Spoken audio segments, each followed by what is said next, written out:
I never stayed in a job longer than a year. I would be totally hyper-focused on learning the position and the role and figuring out what needs to happen. And then after a year, I would get really, really bored. I'd love to hear you break down that executive function inventory that you've created. The executive function is based on an inventory of where you are with 12 different executive functions. If you're spending more time on things that are really difficult for you and pull on your weaker executive functions, you're going to burn energy a lot faster. What's the possibility of change when you have this map for yourself? As far as change is concerned, you can't change your brain wiring, but you can kind of work with the system that you have. Today's guest is Mineela Chand, a neuroleadership coach, licensed psychotherapist, and cognitive performance expert. Maneela is doing incredible work in ADHD and executive function, helping high responsibility leaders reduce friction and perform under pressure. This is a can't miss conversation, so let's get right into the episode.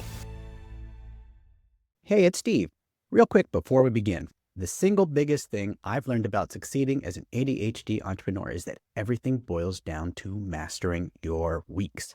So if ADHD is making business harder than it needs to be, I've got something that can help. Grab my free weekly ADHD dashboard. It's a free, simple, but powerful tool to help you stay focused, organized, and in control of your week. The link is in the description below.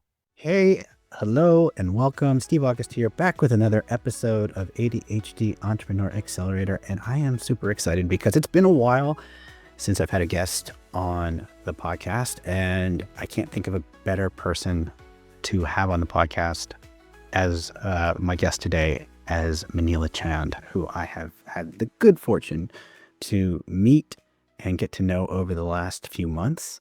And I can't wait for you to meet her as well. But let me tell you about her first. Mineela Chand is a neuroleadership coach specializing in cognitive performance. She works with entrepreneurs, founders, and executives who need to scale themselves and their businesses without becoming the bottleneck and without burning out. She helps leaders work with their brain to turn what feels like chaos into systematic growth. She created the Executive Function Inventory, or EFI, which we're going to talk about a lot later because I went through it and it was awesome. An assessment that reveals why you're stuck in the weeds when you should be leading and which specific systems will help you delegate effectively so you can make faster decisions and build momentum. Now, Maneela is also the host of her own podcast called ADHD Running in Heels.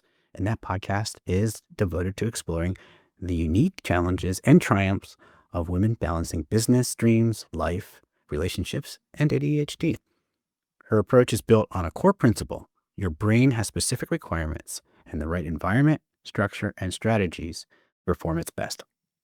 So with that, welcome, Maneela. It's so great to have you on the podcast. I have been waiting for this for a while. I'm so excited. Thank you for having me. Oh, it's my absolute pleasure. As I said, Maneela and I have gotten to know each other over the last 3-4 months, and I think we met over LinkedIn, and I've just been, I guess, fanboying over your work and what you do. And I fangirl over your work too.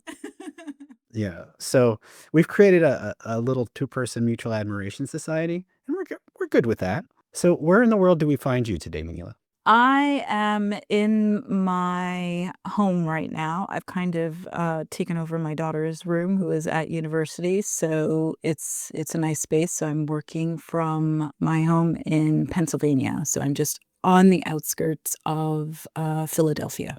Oh, very cool. I grew up not too far from there in the delightful York, Pennsylvania, and down the road a little ways. And yeah, so I in fact, was born in Philadelphia at Albert Einstein. So you're very close to my origination. And so it's always good to have that frame of reference. So really excited to be in conversation with you today. And where I'd like to start is, let's start with, tell us about your work currently. Like, who are you working with and how are you working with them? And how did you come to do that work? Whew, that's a long story, so I'll try and shrink that as much as possible. So who am I working with right now? I work with entrepreneurs and founders and small business owners, as well as executives who are interested in kind of upping their cognitive performance. And I'm actually a neuroleadership coach. So basically, that's about how do you use neuroscience to perform better in the roles that you are living in. And I'm a specialist actually in ADHD and executive functioning. So a lot of my clients are, have executive dysfunction diagnosis or an ADHD, sometimes autistic, and they're all very high performing, high IQ types of individuals. So it's a very particular slice of the spectrum. So how did I get into this work? Completely by accident.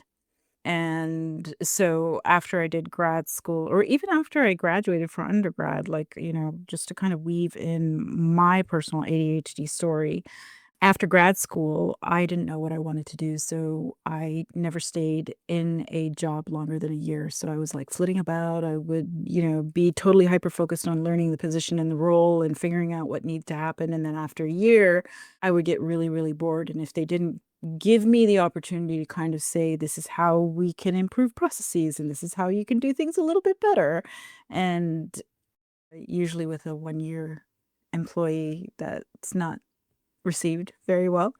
So I would get extremely bored. Then I'd kind of move on and, move on to something else. Then I went to grad school, and my graduate degree is actually, I have a master's of divinity, which is a really, people find that interesting.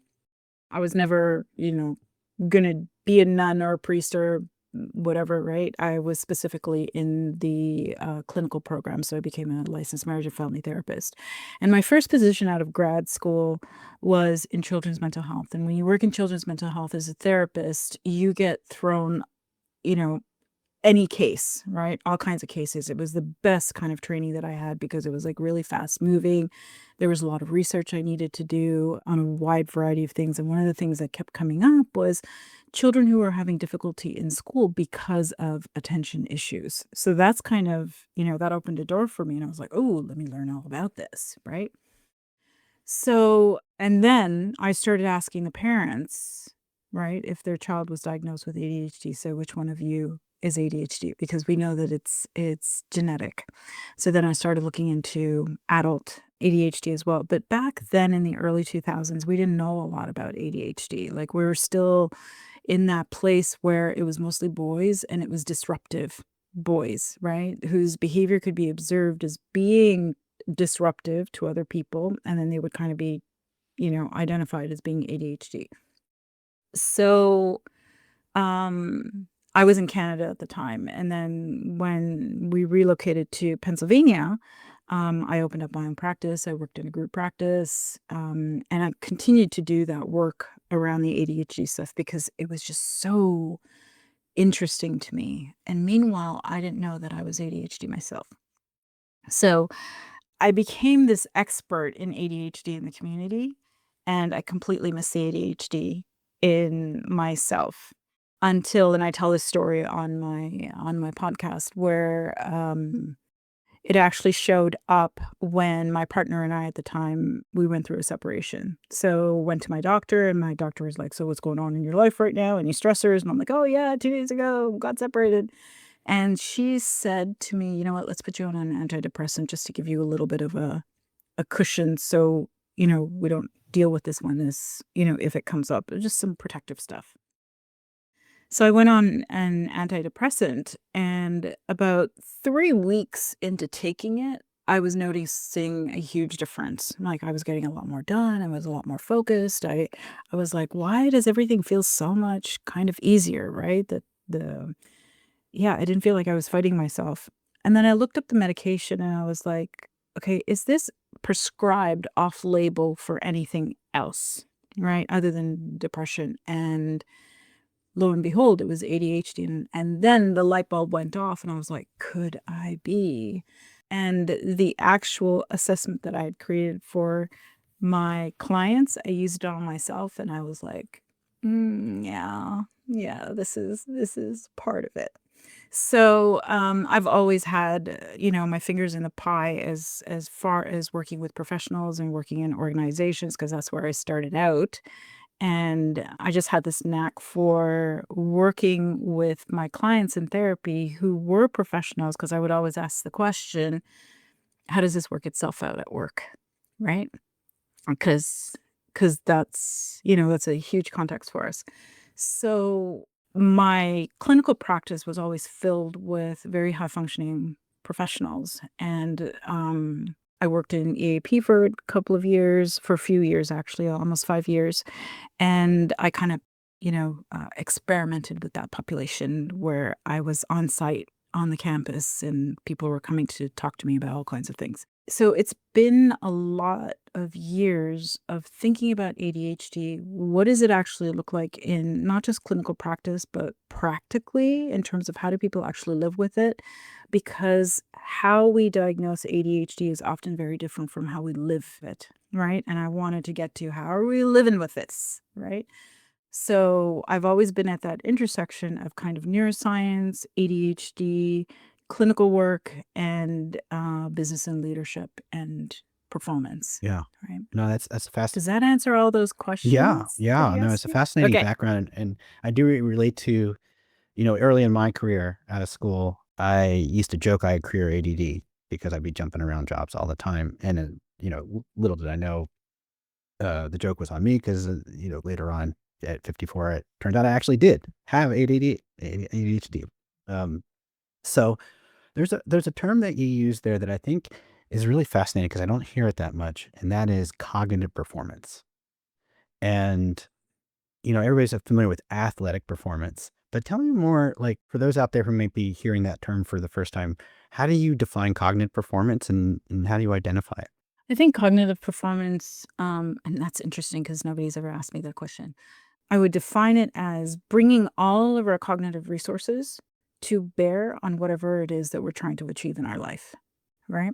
So in terms of, our emotional intelligence, in terms of our natural abilities to pick up information and process information, how we do certain things, where and being really aware of how does my brain function in terms of if we're looking at ADHD, what is the operating system, right? Because often the analogy is with ADHD that neurotypicals are very Microsoft operating system, right? And ADHD is very Apple OS, operating system. It does the same stuff, but it does it very differently, right?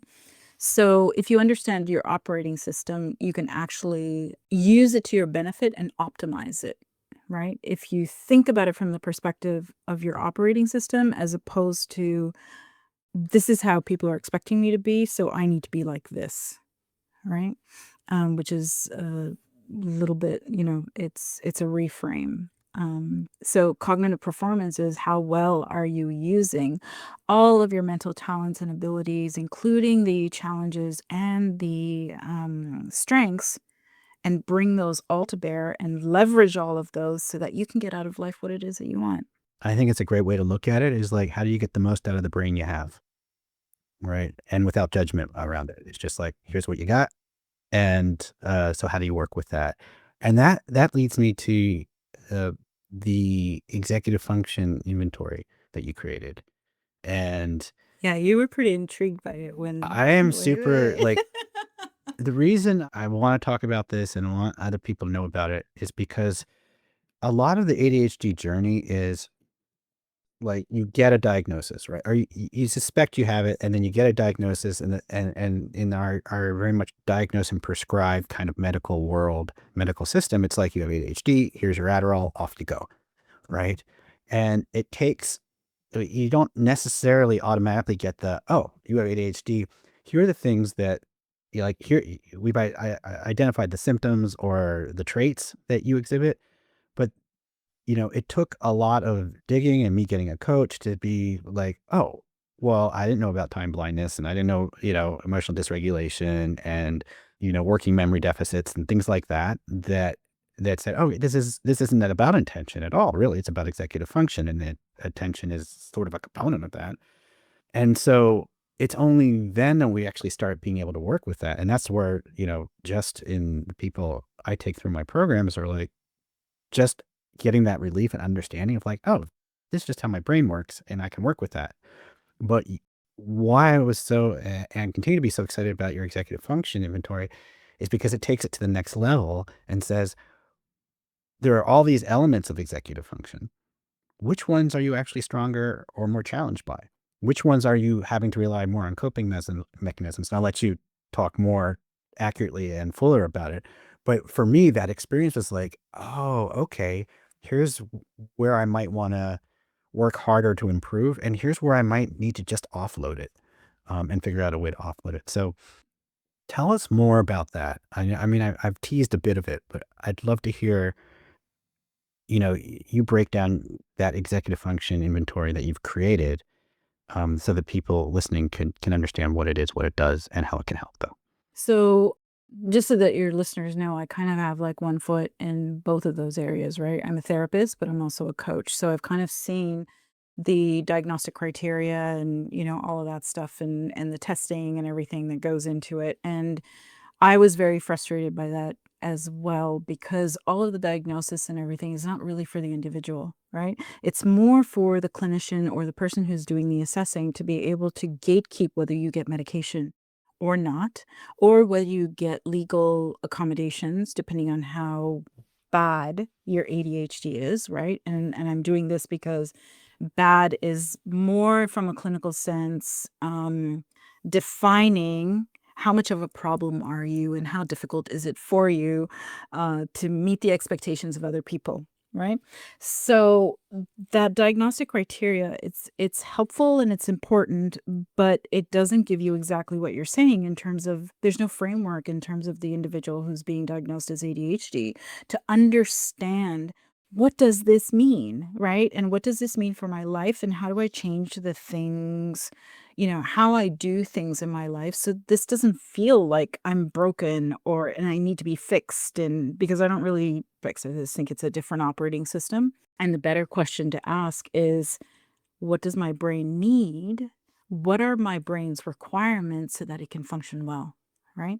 So yeah, and when I originally started doing the research on the ADHD and everything, like I love Hallowell, I love Russell Barkley, like I've read all these books and everything, but there was no defining framework to kind of say this is where it falls into, into these categories. ADHD is much simpler than what we've been kind of told. So there's a piece of information here and a piece of information here and a hack here and a tip here. And people are like Frankensteining things together. And it takes a lot of years of reading and piecing stuff together that people don't have time for, right? Like we have things to do. We've got goals to accomplish.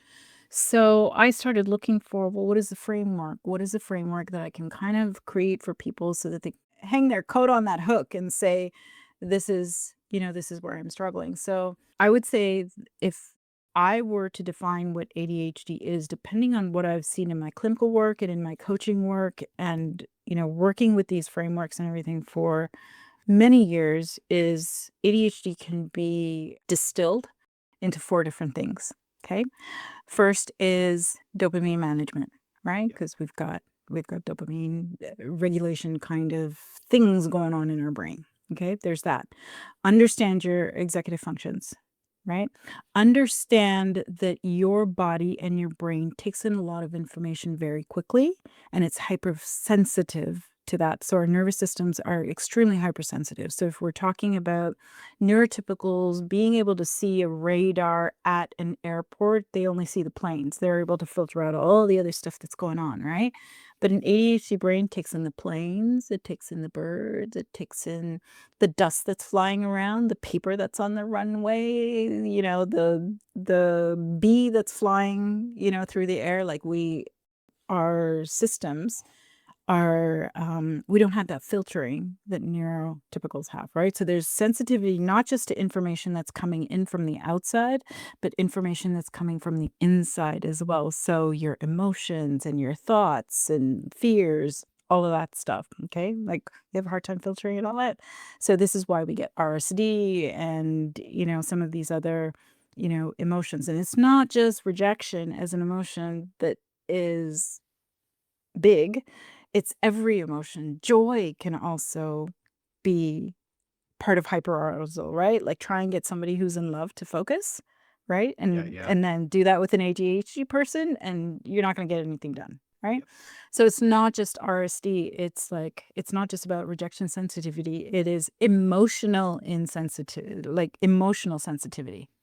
So, and then the last piece is we process information in different ways. It's not linear. So, how I describe it to my clients is that neurotypicals think like this, right? We think like this, right? So, I would say if I were to sum up what ADHD is, if you want to know more about your brain, learn about those 4 different things. Amazing. And I think that's what your inventory, your executive function inventory, it goes a long way. I know it was eye-opening for me when I took it. I think there's something that you touched upon that's so important for ADHD brains to understand. And it is kind of a secret of life type of thing in the sense that ADHD brains tend to be super reactive, right? We're reactive to everything that's happening outside of us. And then we're generating so much stuff that we're reacting to internally as well. The things that you talked about, the thoughts, feelings. And yet we tend to make the most progress in life when we can work from a place of proactivity, right? Where we're actually doing things by intention versus by what our dopamine's leading us to do or by our fear. So, you know, between intense interest and urgent consequences is what I call the dopamine desert, right? And be able to navigate the dopamine desert and having a better understanding of where you're going to have that ability to work that and what's going to help you and also challenge you. Because one of the things that really punched through on the inventory when we went through it for me was like the emotional regulation, how it, like your executive function is the thing that helps you work proactively in life and in this and whatever you're doing. And there's this cycle that happens if you get more emotionally dysregulated, you get the less access you get to that executive function. So the more reactive you get, which then creates this kind of spin and, downward spin in terms of reactivity and proactivity. And it's just so helpful to have a map of that for your own brain. I found it to be extremely helpful. So yeah, so I just really appreciate the work that you're doing on that because you're right. It is like, I went through the same thing. I watched Russell Barkley videos and I read, Hallowell's books and then, I had a coach and then had to pretty much put things together on my own in a sense. Right. And so having something that actually gives people a really great starting point, I think is just an amazing contribution to the ADHD community, as it were, the vast neuro tribe that is ADHD people. Yeah. So the executive function, it's based on an inventory of where you are, with 12 different executive functions.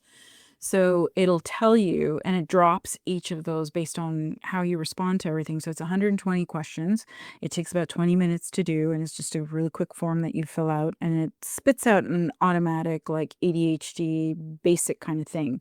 But if you do a custom report with me, which is what you did, it gets really, really granular and very practical and particular. But it's 12 executive functions, and I chose those particular 12 because I was seeing them come up repeatedly.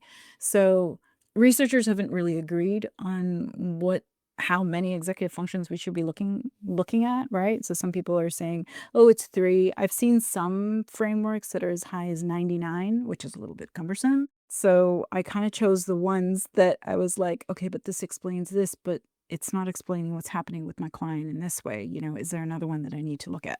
So it's always in development, depending on what's happening, in the research and everything. So it takes those scores for each of those 12 executive functions and drops them into 3 buckets, right? So the first bucket is which ones do you have strengths in? Okay. And the strengths are really, really important because it kind of combats that feeling of I suck at everything, right? So it's nice to know when you have some strengths that you can fall back on and you want to leverage those, right? Because those strengths are the executive functions that are easiest for you to engage in, but they can also be those ones that fill up your battery the easiest and give you the Yes. dopamine that you need, right? Yes. So the second bucket is, okay, it's adequate, right? And so you may have some challenges in there, but you've got enough scaffolding in place or strategies in place or whatever to make them work really, really well. Okay. So these are the ones that'll start, kind of deteriorating when your stress level goes up. Okay, so that's what falls into the adequate bucket. And then the last bucket is these are the ones that I'm kind of really lagging in. I really struggle in. I spend a lot of time in expending energy to engage in these ones, right? So because I designed those 3 buckets, it helps me to be able to tell you how to leverage your strengths towards your weaknesses, right? What activities you're actually doing or engaging in your business as an entrepreneur, as a leader, or whatever, that actually pull too much on your weaknesses and what your risk of burnout is Yes. because of that, right? Because if you're Yes. spending more time on things that are really difficult for you and pull on your weaker executive functions, you're going to burn energy a lot faster, right? So there's a whole section. I mean, you've seen the report. The whole section is on what's your burnout risk and how do you need to change the your workflow, or what do you need to delegate so that you can kind of siphon those off so you can focus on the things that you really, really enjoy and you're really, really good at, because who doesn't like a day that when they feel like they're doing well, right? And having fun, We all love it. right? Yeah. So every job, every role is going to have some level of stuff that we don't like. Okay. But we want to try and keep it at a minimum. I would say the ideal would be like 20% of the stuff is hard to do and we kind of need to push at it. 80% should be the things that I really, really enjoy, right? You might be able to get away with 60-40, but try and limit those executive functions that drain a lot of energy for you because they're hard as much as possible. So there's a whole section in there on delegating and what specific tasks do you need to delegate. And I find that that's a really big problem or confusion on the part of entrepreneurs and founders, is like, I know I need to delegate. I know I need to give things over to people, but I'm not really quite sure what. And then even when they figure out what, the how can be very challenging for ADHD brains. And that's a whole other podcast episode that we'll have to do. And being able to let go of it, because perfectionism wants you to kind of hang on to stuff and control and worry and anxiety, right? Yeah. And also I find with delegation, ADHD brains tend to be pretty organic on how they do things. Like you said at the beginning, we're not linear in like, I do this step and this step and this step. It's kind of like, well, I just kind of make it happen. And so I don't know how to document this in a linear way.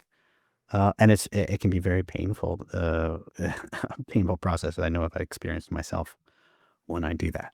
That's awesome. So I wonder if you have like a story where a before after story with a client or somebody you've coached who you've, taken them through this, and what was the before and after? And obviously not sharing any names or any identifying information, but just kind of a general situation so people have a sense of what's the possibility of change when you have this map for yourself. As far as change is concerned, you can't change your brain wiring, right? Right. But you can kind of work with the system that you have. So from the perspective of leaders, I would say my favorite case was a senior leader in a pharmaceutical company who actually went through, they were pretty clear. I have ADHD. I need some help kind of figuring out, because I know I'm really stressed out about this and I'm getting a lot of anxiety about my work and all this kind of stuff.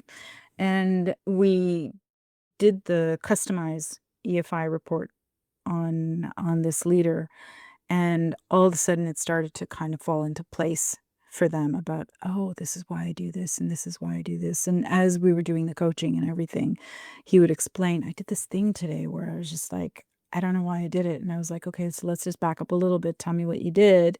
And I find this a lot with leaders who have ADHD, who will stand up and give a presentation and they will dump all the information on the people who are in the audience, right? Because they kind of feel like they need to cover everything. And how it's perceived by people in the room is that, oh, you're defending your work, you're explaining your work. Why are you explaining this to me? I already know the background and how, like, just give me the information. And, and we talked about this and I said, you just need to give them the information.